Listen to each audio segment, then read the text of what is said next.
Well, hello, guys. Thank you for joining me again. It has been a little while since I posted a video. Apologies for that. We've had a few things going on here. But anyway, back with leg day.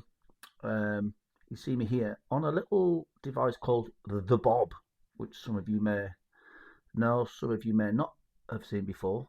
Doing some calf raises before squats with the Cerberus safety squat bar. I like to do um, calf raises before a squat as well as hamstring work because I think it's important to make sure that you've got stability above and below the knee in the rear chain, which um, getting no hamstrings and the calves warmed up will afford you a little bit of, as well as being a little bit of hypertrophy work. The Bob we had to import from good old Murica. I can't remember how much it cost, probably about 30 quid. You can use it both ways. So one, you get a big contraction, one, you get a big stretch. And here I am showing off, getting the calves going in there. And then we are going to do, this is the basic squat routine that I tend to follow. I do a few sets, as you'll see, above parallel up towards 280, 290, 300 kilos from time to time. A high box, depending on how I'm feeling, and then to a very low box, like an Anderson squat style. And then move on to often, most of the time, good mornings to finish off the hamstrings and rear chain, and then some hack squats generally, or belt squats, or a bit of both, depending on how I'm feeling. Now, what I wanted to touch on today while we're watching this video is something that I talked to a lot of my friends about, and I've got a friend that I speak to now and again called Craig who watches these videos. Maybe he'll comment on it, maybe not. But anyway, I see a lot of the influencers these days, and I include an awful lot of them. The ones with hundreds of thousands of followers. Here's the Bob. This is the Bob. There it is. Great for calves, great for ankle mobility. Give it a look. The ones with hundreds of thousands of followers, and you know the ones I'm talking about. Very often, I liken them to these people, these pop groups that they come out and they're absolutely amazing, and the music's like nothing you've heard, and it's tremendous. They get to a certain level, and they get comfortable with what they're doing, and then they start to throw out any old slot, and it's garbage. You know, it's garbage. And people will still buy it, and they're just going through the motions. And it's the same with a lot of these influencers. They come out, and actually what they've got to say is quite cool, provided they're not trying to convince you that it's new stuff that's been invented or that science has discovered, because there's nothing new. But they start to throw out any old garbage, and then before you know it, they've got a product to sell, and either an app or some training programs, or they've got a diet, or they've got some supplements that they want to sell you. We all know who they are. As soon as these people have a product to sell, I switch off, because it doesn't matter how much they think what they are selling isn't influencing what they're saying or the information they're giving you. It does.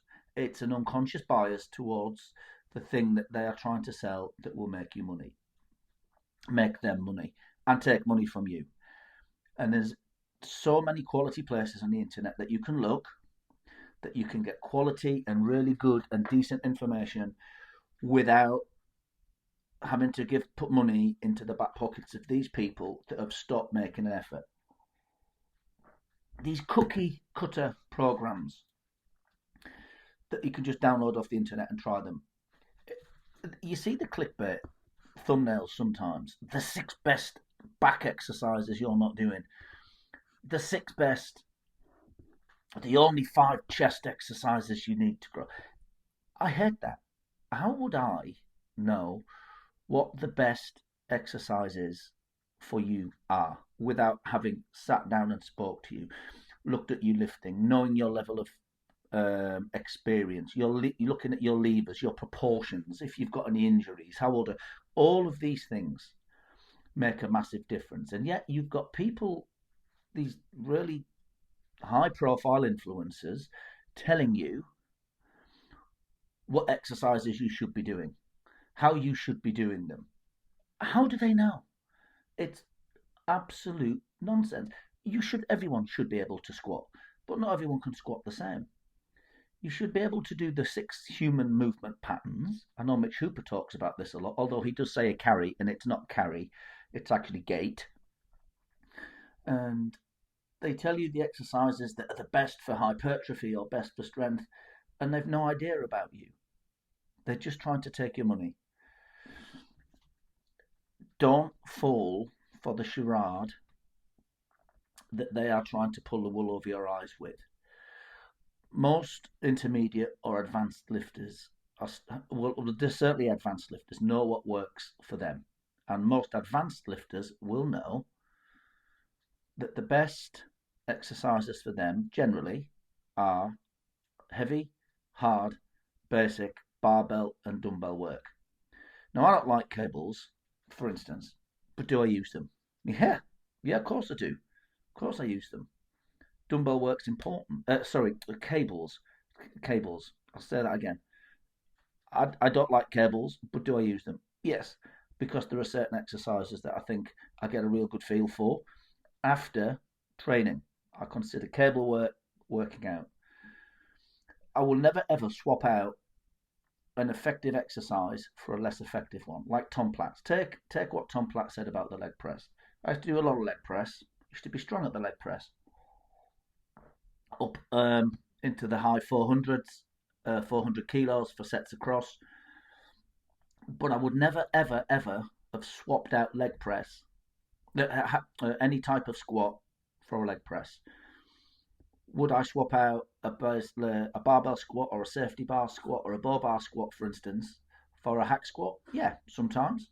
If I feel feeling a little bit in my back, would I swap it out for a belt squat? Absolutely, I would.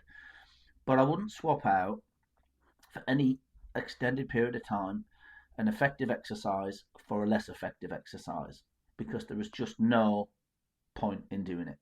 By the way, those of you that are still watching, what I'm doing here is this is above parallel squat where I'm going considerably above what is my current 1 rep max for some singles.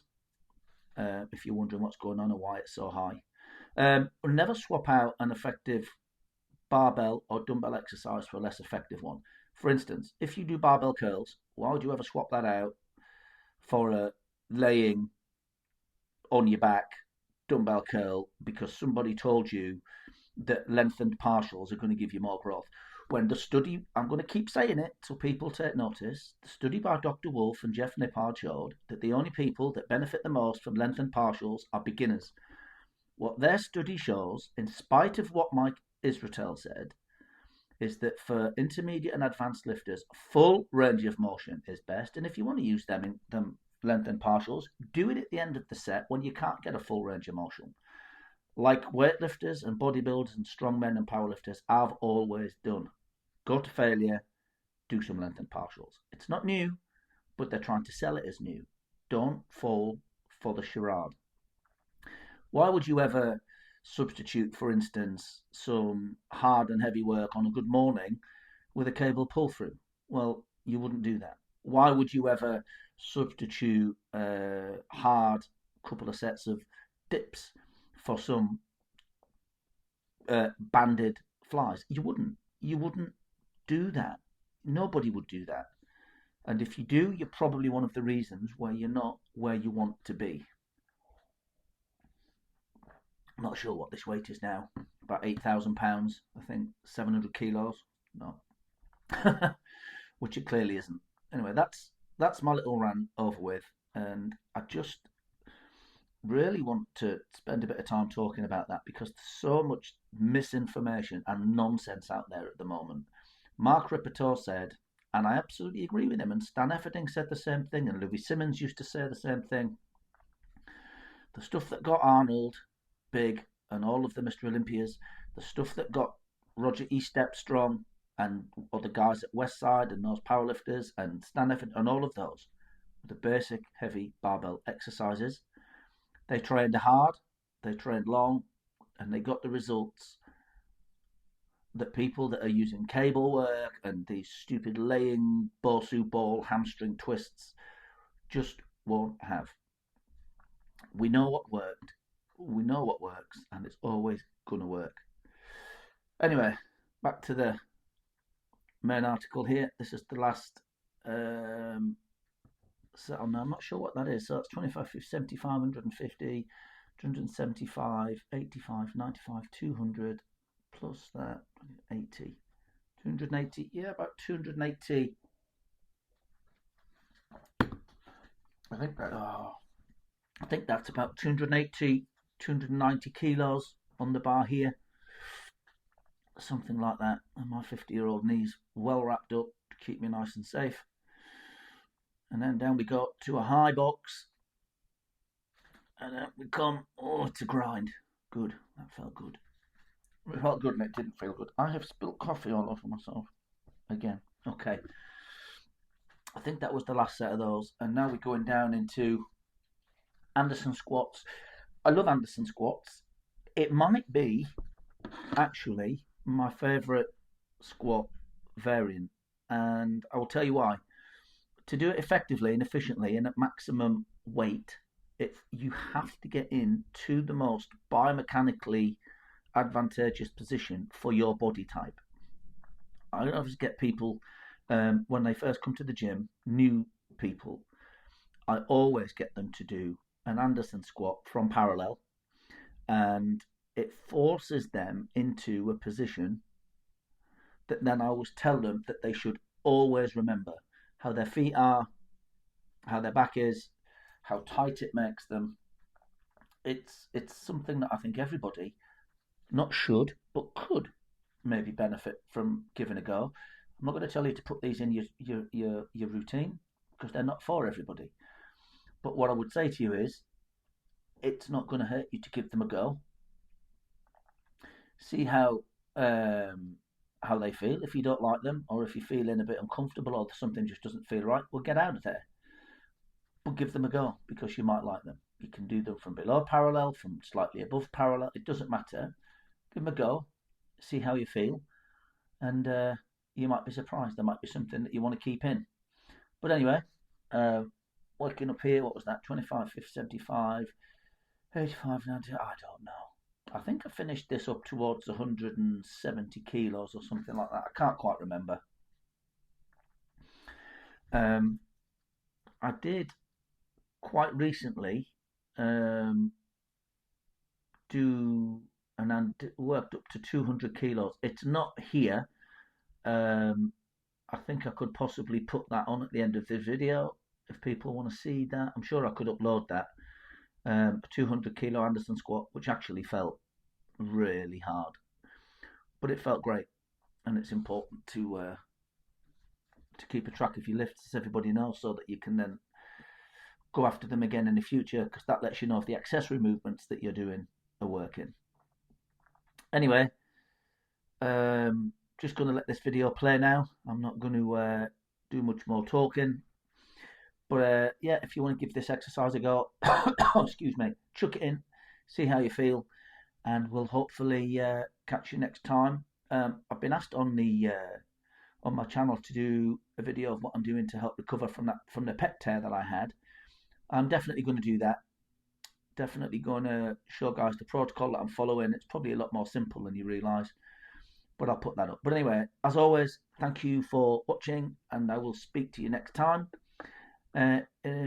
Please, if you would, consider giving us a subscribe. Super close to 1,000 subscribers now, and that would be great. And then when we get to a few thousand, obviously we're going to release an app, we're going to release a protein, we're going to release all that other stuff, and then we can start spouting all kinds of garbage, the sort of stuff that you all know that I'm talking about. In the meantime, catch you later. Have a great weekend.